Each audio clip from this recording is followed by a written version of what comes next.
Hi my loves, welcome back to my channel.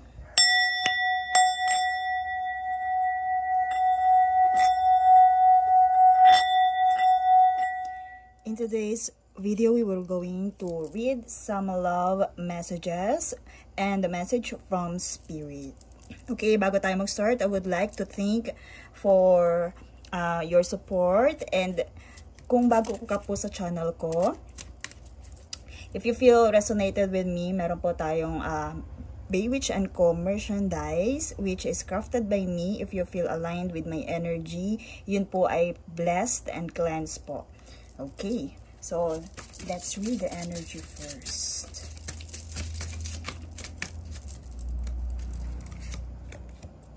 Okay. Divine Feminine, the Queen. Okay. The spirits want you to embody the Divine Feminine, and or pwede ding most of my collectives, and this message is for our Divine Feminine collectives. Okay. And if you are in, sabihin natin, masculine, may tendency na you have to balance your energy. Maybe kailangan ng balance ng iyong Divine Feminine sa yung soul, kasi ganoon naman po talaga, 'di ba? Ang ating soul, divine soul ay nahati sa dalawa, which is the duality of masculine and feminine energy na nasa ating katawan, which is our soul. So may tendency po na there's imbalances when it comes to divine feminine energy. So spirits call you to have balance and harmony with Divine Feminine. And also the 88. Okay. For the master number 88, it signifies the Queen energy. Okay, the Empress energy. So, yan yung kumbaga isa sa pinaka-power. Yan ang sabihin nating dominant ang masculine pero powerful ang feminine. Okay? So, let's pull some card. Ano yung ibig sabihin dito ni spirits? Ano yung gusto niya iparating pa about this Divine Feminine? Okay, since this is love situation, what is this situation all about?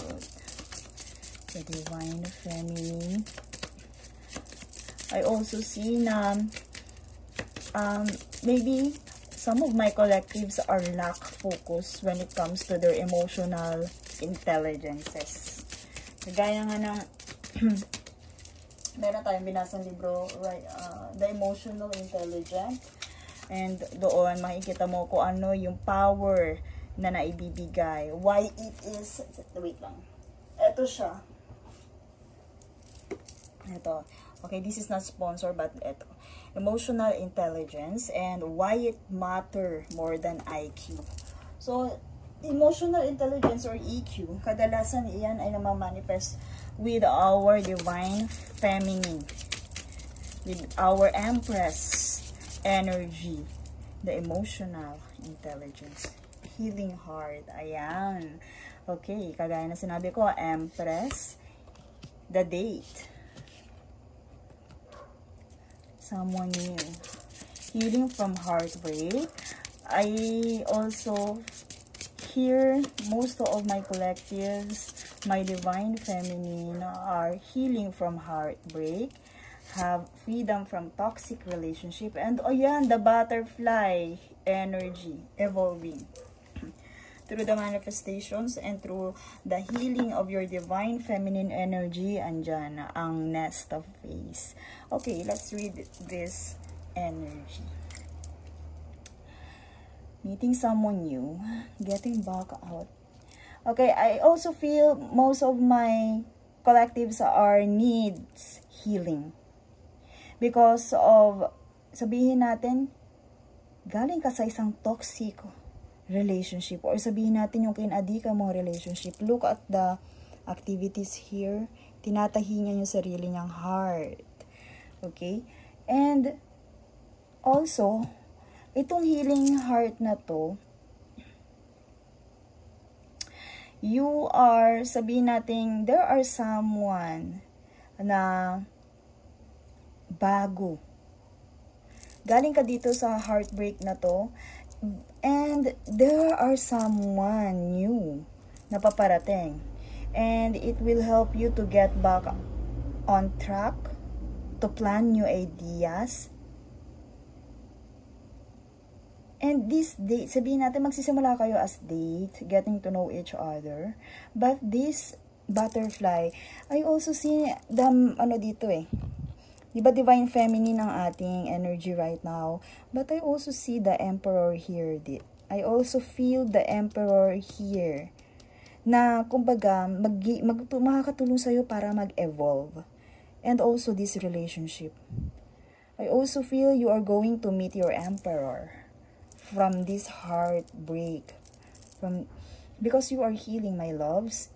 If you are currently dealing with heartbroken or heartbrokenness, brokenheartedness, and if you are, sabihin natin, in relationship pa, maybe papunta ka dun, or maybe if you are in relationship pa, you are currently in toxic and addiction relationship. Okay, then this someone new can help you to heal your inner child. Kagaya ng sinabi ko, makakatulong siya para sa pag-evolve mo.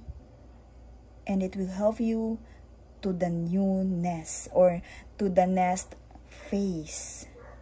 Okay? Growth, of course. Kasi, di ba, ang butterfly talaga signifies of growth, evolution, from caterpillar, ay mamumukadkad siya. Kasi, ikaw, my loves, if you are dealing with this old relationship, yung dati mong pinanggalingan relationship, hindi ka nag-evolve. Okay? Kasi, sabihin natin, sobrang plain, ang plain mo doon, sabihin natin pangkaraniwang relationship, wala dun yung evolution doon sa pinanggalingan mong relationship. And right now, yung paparating na to, matutulungan ka nito to heal your inner child. Mararamdaman mo yung tunay na happiness. Kasi from dun sa dati mong relationship, wala kang freedom dun. Kumbaga, napaka-casual, plain relationship, and also toxic. Kumbaga, parang hindi, alam niyo yung, kumbaga, hindi mo naalagaan mabuti sarili mo. Some of you ay masyadong nag-focus sa relationship na yun at hindi din naalagaan ang kanilang sarili. And others of you ay hindi nagkaroon ng kalayaan when it comes to nurturing their divine feminine. Yes, hindi ka na nurture ng relationship na pinanggalingan mo. As the divine feminine, hindi mo naramdaman na ikaw ay queen. Okay? You have to take back control of your life. If ever nawala ka pa ron, marireceive mo ang freedom, my love. Spirits want you to know na you are going to have freedom from toxic relationship. You are healing your heart. They are here for you, helping you, giving you courage. Basta they are assuring you to heal your heart. Kasi when this kumbaga, yung sabihin natin task mo na i-heal ang iyong sarili, may paparating sa'yo. May paparating sa'yo And I feel the emperor here, which is bagay na bagay sa'yo as a queen. Ituturing ka nitong queen, in-nurture, hahayaan kanyang irradiate mo yung iyong femininity, makaka-receive ka ng respect from him or her. And if ever na ikaw ay divine masculine, makaka-receive ka ng respect and sabihin nating acknowledgement dito sa taong paparating sa'yo. Maintindihan niya yung makaka-receive ka ng emotional support from this person. Kumbaga, kaya niya arukin yung iyong emotion. Okay? Hindi siya sabihin natin, kayang arokin ng iyong emotion at hindi niya yun iti-take advantage. Kumbaga, hindi niya yung paglalaruan. Kasi before, I feel from the toxic relationship, ginawa niyang roller coaster ang iyong emotion. Ginawa niyang, sabihin natin, napakadaming pain. Kumbaga, hindi mo natutukan ang sarili mo because of this relationship. And, kagaya na sinabi ko, there are someone new coming when you radiate your divine feminine. I also feel that when you radiate your divine feminine, darating ang iyong divine masculine, your emperor, my empress. And this relationship is going to evolve. Relationship evolving to the next phase. Also,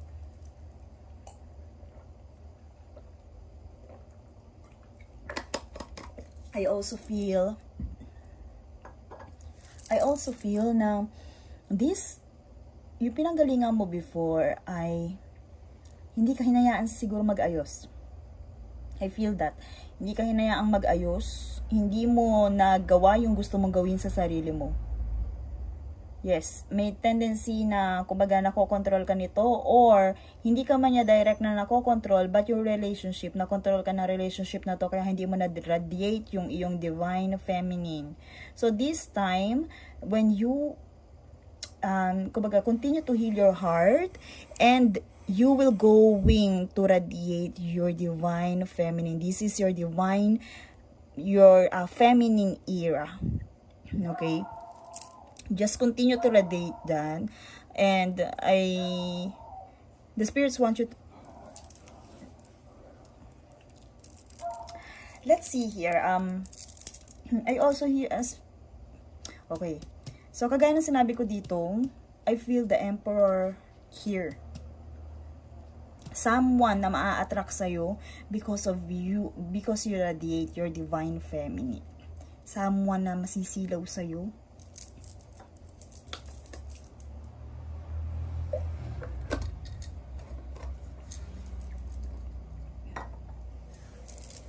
Someone na masisilaw sa'yo. And when you meet this one, okay, some of you radiate your divine feminine energy bago mo makilala itong someone na to, someone you na to. Because from this healing heart, you will going to radiate colorfully your divine feminine energy. I also feel, bukod doon sa butterfly, I also feel the peacock. Okay, the peacock energy.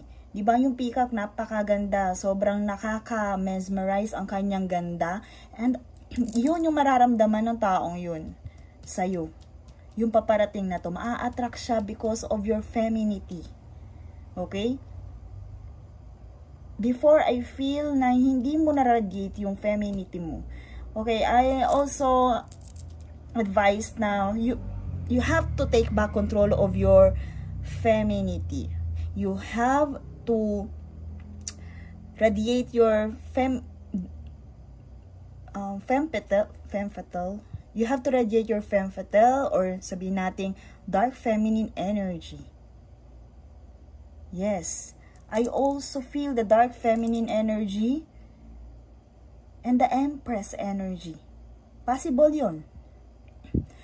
When you radiate the dark feminine energy, you radiate the man-eater feminine energy.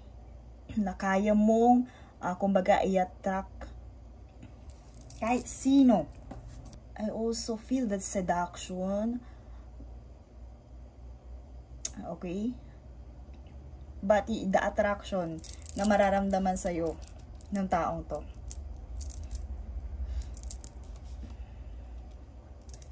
Okay, let's pull some card.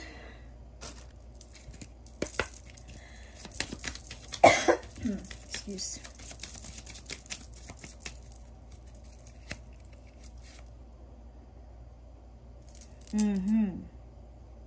Yes, there's a peace after trouble. There's amendment. amendment, ayan nga, maaayos din yan kung ano man yung sabihin mo, kung broken-hearted ka right now, maaayos din yan, my loves. Because of this, reverse 5 of Swords. Andyan yung, sabihin natin, yung, magkakaroon ka din ng peace of mind pagkatapos ng, magkakaroon ka din ng peace of mind pagkatapos ng trouble na to. Maybe nagkaroon ka ng away nung dati mong relationship, and siguro dahil din doon kaya ka nahihirapang mag-heal or hindi ka pa totally heal, but there's a peace. There's sabihin natin magkakaroon din ng reconciliation yan, but hindi siya ito. Ito ay someone new. Paparating na to. Let's see the energy in this. Someone new. Yes, the King of Wands. Oh my gosh. Sorry. Gaya na sinabi ko kanina, but that's why I feel the Emperor. Because this one is a natural born leader, a visionary. Maybe they are entrepreneur. They are powerful. They are loving at the same time. Also, they are, sabihin natin, bold siya, pero I feel na there's a loving heart in this King of Wands. Kumbaga, nandun pa rin, sabihin natin, ito yung nakikita sa kanya ng ibang tao. They are big, they are, kumbaga, taking power, control. Also, they are charming. But, ikaw, as the divine feminine, kumbaga, matatouch mo yung loob niya, or sabihin natin yung kanyang emosyon, kaya mong itouch yung kanyang emosyon, kahit na sabihin natin natural born leader yung kanyang appearance, they are bold, they are optimism, kaya mo arukin ang kanyang emosyon, and iyon yung isa sa mga hahangaan niya sa'yo. They feel na nakita niya yung kanyang counterpart, because kumbaga, you radiate your femininity and they radiate their masculine. Ito ay para sa ating mga feminine collectives, and I also, if you are, sabihin natin, into a feminine energy with sabihin natin my feminine, basta I feel na they are the masculine energy, okay? And kagaya nga ng sinabi ko, I also feel the passion in this king, yung kumbaga attraction nila sa'yo. Okay, yung attraction nila sa'yo, kumbaga masasabi kong they are very attracted sa'yo, because kumbaga sabi ko nga na masisilaw sila doon sa feminine energy, sa energy na iniraradiate mo.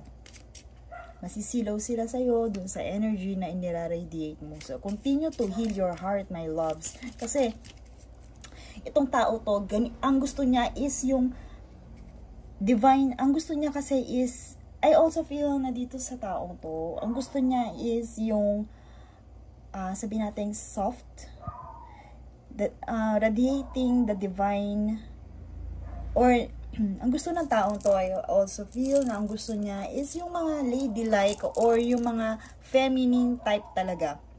I also hear na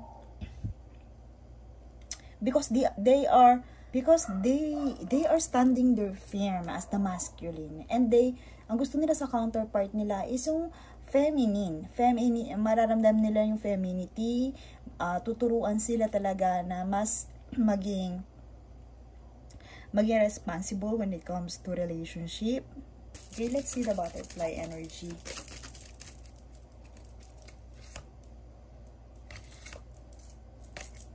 Okay, let's see the butterfly energy. Okay. And once na na-encounter ka ng taong to, hindi ka na niya palalagpasin. They feel the excitement, and kagaya na sinabi ko, once na na-meet ka ng taong to, hindi ka na nila palalagpasin. There's a fast communication here. And yun nga, movement with your life. Okay, so they also bring changes with this 8 of Wands and immediate action. Once talaga na na-meet ka ng taong to, hindi sila magdadalawang isip na sabihin natin i-date ka. And after that, mag-unfold ang mga bagay-bagay and nandyan yung rapid change. Yung hindi mo akalain na makakarating ka or makakakilala ka ba ng ganitong klaseng tao.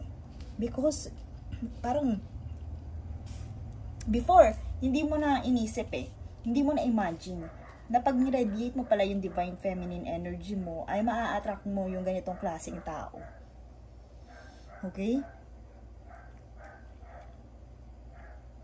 So, communication with this new one. And don't worry, my loves, kasi kumbaga, nandyan din naman yung healing. Because, continue to radiate your divine feminine. Heal your divine feminine. Have balance and harmony with your divine feminine. Okay? Nourish yourself, my loves. Kasi, sa old relationship mo, kung nagkaroon kayo ng away, maaayos din yun. But, eto nga, may paparating na bago. And yung paparating na bago na yun is talagang tunay na attracted talaga sa'yo. Nakikita niya na ikaw ang para sa kanya. Kumbaga, nakita niya yung kanyang queen. Okay? They are the king longing for their queen. And once na natagpuan nila yon, they take immediate action with you. Because nakaramdam sila ng excitement, maybe. Yun yung mararamdaman nila pag nakita ka na nila. Okay, let's pull some cards from angels. Ayan. Honeymoon. Diba? Okay, so, honeymoon. I also feel enjoy the bliss of holiday time together. Okay, I also feel na ito nga, magkakasundo agad kayo ng taong to. Maybe, marami kayong trip na mapupuntahan. Magtitiwala kayo agad sa isa't isa. And marami kayong magagawa. Okay? Kumbaga, alam niyo yung nag-click agad. Magki-click agad yung relationship na to, my loves. You enjoying the companionship with each other. Okay? I also feel talaga, from caterpillar, my loves, bigla kang magiging butterfly at hindi mo akalain na by doing that, dun mo maa-attract yung king mo. Hindi mo na-imagine na ganun ka, kumbaga, ganun pala yung nag-iintay sa'yo. I also feel that energy from caterpillar to butterfly. Look. Look. From caterpillar to butterfly, wala akong ano sa ganitong ano, but this energy kasi, they're not radiating the queen vibe energy like this. Okay? This is the queen vibe energy. Dito kasi, kumbaga, plain girl type, dito woman. Okay? So, from caterpillar to butterfly, ang energy mo, my loves. And yun nga, kagaya ng sinabi ko, may paparating na bago na kung saan magkiklik agad kayo, yung mga trip ninyo, yung mga hinahanap nyo sa isa't isa, mapufulfill ninyo. Makikita nyo parehas sa isa't isa. Okay, my loves? So, let's pull our last card for this reading. Okay, nakaka-excite kasi ang dami adventure na nag-iintay. And this is part of your journey. Time. You are trying too hard. Give it time, my loves. Maybe,